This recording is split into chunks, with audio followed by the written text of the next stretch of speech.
अस्सलाम वालेकुम दोस्तों, एक नए ड्रामे जी अपडेट तव्हां सां शेयर कंदा हलूं। ज़बरदस्त KTN वारनि जो ही बेहतरीन ड्रामो दोस्तों, इन जी पूरी अॼु अपडेट तव्हां सां शेयर कंदासीं। जी हाँ दोस्तों, काफ़ी अरसे खां वठी मां रिसर्च में हुयुसि त नए ड्रामे जी जीअं पकी अपडेट मिले ऐं तव्हां सां शेयर कयां।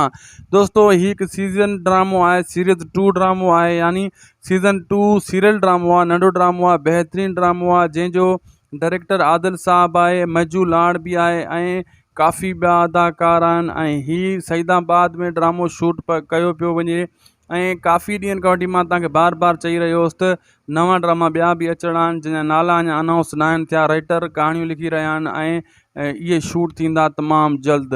हिकिड़ो ड्रामो साम्हूं अची चुको आहे जेको तव्हां हीअ ॾिसी रहिया आहियो पिक्चर जे ज़रिए, ऐं मां इन जे लाइ इन खे पकी अपडेट करे तव्हां ताईं पुॼाइण जी कोशिशि कई।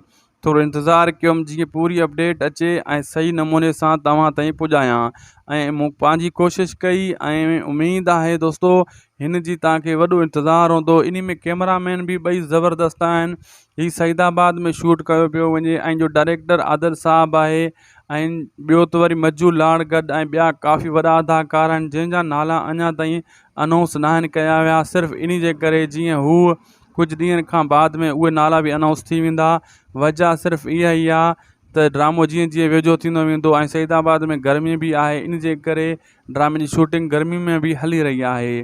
तव्हां दोस्तों, उमेदु आहे तव्हां वीडियो हेसि ताईं ॾिठो हूंदो। इन ख़ुशी में हिकु नंढिड़ो अर्ज़ु आहे, असांजी इन उदासी TV यूट्यूब चैनल खे सब्सक्राइब करे छॾियो। सिर्फ़ु ऐं सिर्फ़ु इन चैनल ते तव्हांखे अपडेट मिलंदी, ॿी किथे बि न मिलंदी। अल्लाह हाफ़िज़।